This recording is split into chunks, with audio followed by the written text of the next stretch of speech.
my name is Heather Feather. I am the owner of Rare Bird Medicine, and today's topic is Clear the Mind in Temple and A Course in Miracles Lesson 6.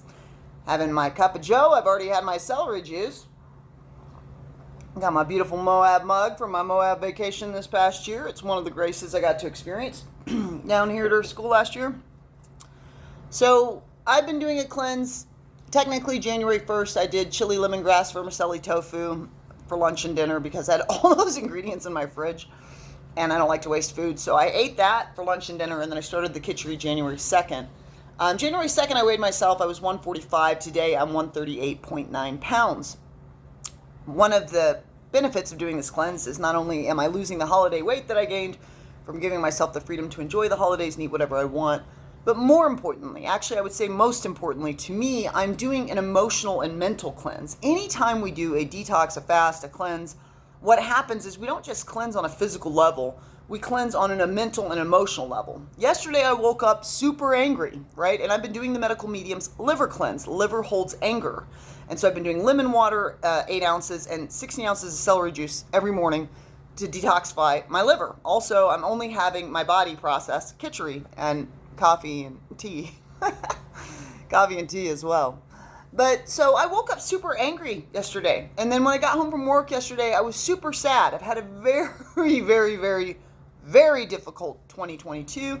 It's one of the few slices of life I've given myself to take a moment to grieve the loss of my cousin who died this past year. I just had a lot going through my mind, and I just felt all this grief and just tremendous,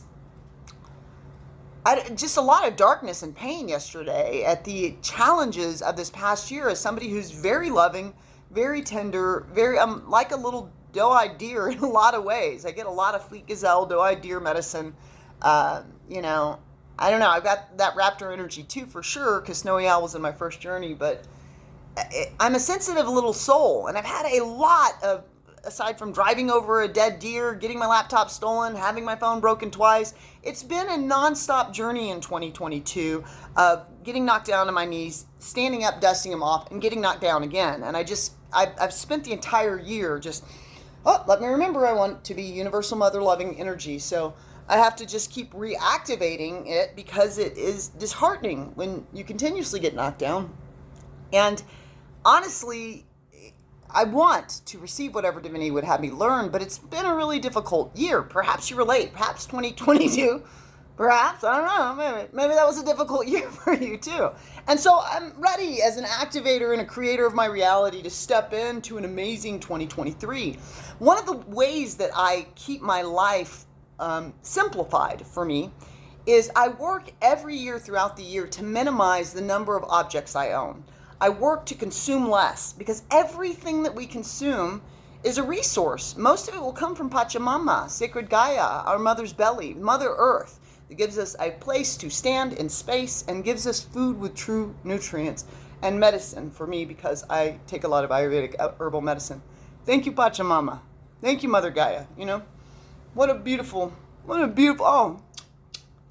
Gaia, how I love to scramble on your belly and witness your beauty and squawk with your birds, sing with your songbirds, and that's mostly what I do. So one of the ways that I not only honor my mother, that gives me a place to stand in space, my veritable only mother left in this realm, that hasn't exited, is to consume less. Because everything that we consume, it had to be shipped. That used gas for the transportation, plus it used items that came, typically resources from the earth. And so I'm again, this year, looking at how can I clear out, get rid of, sell, put on Facebook Marketplace, Poshmark, have less. The thing is when we clear the temple of our homes, when we clear the temple of our cars, when we start to minimize the number of things that we consider ours, it actually starts to free the self and liberate the self. I want you to take a minute to think about every rubber band in your house, every pen. Think about every item that you own. Even for me, somebody who's been clearing her life every year of her life, that's a lot, buddy. That's a lot in that drawer alone. The number of little notebooks I got in that drawer with pens. You know what I mean? The number of pens and Sharpies I have in my pen and Sharpie thing. It's a lot. And so the thing is your mind tracks all of that in addition to tracking what you're doing in your day. and it becomes something to dust, it becomes something to clean, it becomes something to put away. So when we minimize, not only do we serve our sacred mother, but we also cause our temple to be cleaner, clearer, fresher. We cause our mental temple to be cleaner, clearer, fresher, because it has less to hold in mind. And I've said before, I've had many souls that I love deeply, family and soul family, that they don't have necessarily a clear temple in their home or in their car. But my question to them, O shining star, my question to you, O shining star, is why do you deserve to walk around in trash? A lot of cars you can get into, they're full of trash and things are not clean. Why would stardust, why would the light of attention, why would the light of love deserve to sit and walk and live in trash? So for some people, clearing the temple isn't about necessarily minimizing their objects. For some people, clearing the temple is about picking up the trash, sweeping the floor, making the temple more sacred. And for some people, that is such an overwhelm that it may be about taking one room. What is the most sacred room to me? Is it the going to bed ritual? Is it watching TV with my family? Is it cooking dinner in the kitchen? And we pick that one room and we clean it and we make it sacred and we make it a temple befitting a golden star to shine in. And we do it one room at a time. If you're blessed with other people in your home, then you do it together. You do it together. Let's make this sacred. What would make this sacred? I have this vision for making my bedroom purple. Talked yesterday about red light in my bathroom. I had a vision for a long time of filling my bedroom with purple light and a lot of green plants and no technology. I kind of want to make it a Faraday cage, frankly. Faraday cage keeps you from getting Wi-Fi signal bounced around your head while you're sleeping. So that's my ultimate aim with my bedroom. But my next aim is just to make it purple. Why? Because when I sleep, that's when my subconscious mind communicates with me. And purple is the color of Ajna, brow, third eye chakra. And I want it to be a visual representation of the energetic dynamic I'm awakening as I go to sleep, so that I can do dream interpretation, so that I can listen to my subconscious mind and what it's trying to tell me. So clearing your temple is about your home, it's about your car, and it's about your body. And one of the ways you clear your body is by doing a cleanse or doing a fast. And you can do, I used to always do, because my mom would do it too. She did lots of different cleanses throughout my life. Bless you, Mama Mackie, my sacred teacher. But she would do the master cleanse, which would be the lemonade, cayenne pepper, maple syrup. And I've done that cleanse many times throughout my life. I've asked the Akashic Records. They recommended that cleanse, I want to say, for like spring or summer. And they did recommend a khichdi cleanse more towards the fall, winter. What I love about a khichdi cleanse is it's mung dal and rice and ghee or clarified butter. And I get to have mine with coconut and cilantro. And it's just, you put squash in it too. Oh, it's so good. I love squash anyhow. I'll have just a squash, an acorn squash for dinner. So I love it. It's so yum. It's like, the recipe I use too is, by the gods, it's so delicious. So one of the ways you can clear your temple as well is your physical temple. You don't have to be extreme like me. I've been doing fasting and cleansing for a lot of my life. You can do a 3-day cleanse, right? Or 2-day cleanse. Just give your organs a break. Give your liver a break. What will happen is you'll find that your mind and your emotions, the things you've been thinking, Heather's been stewing on how difficult this year has been. It's not really helping me. And that's stirring a lot of emotions. I had a really difficult time last night. I had a lot of emotional upset. I got to talk to my beloved medicine woman friend and just let her know, like, she was even offering me graces. And I was like, I'm not doing well, actually. And it's because I'm clearing out the anger in this liver. And why is there anger in my liver?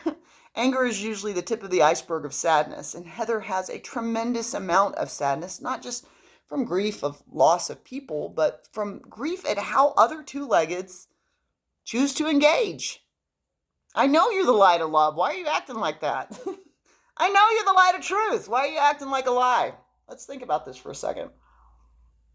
So today I'm asking you, is it possible to clear your space? Is it possible to give yourself a grace? Is it possible to give your body a rest? I just want to advocate this practice. You don't have to start it January 1st. At any point in your life throughout the year, I will take time to do a cleanse again. I'll go back to khichdi.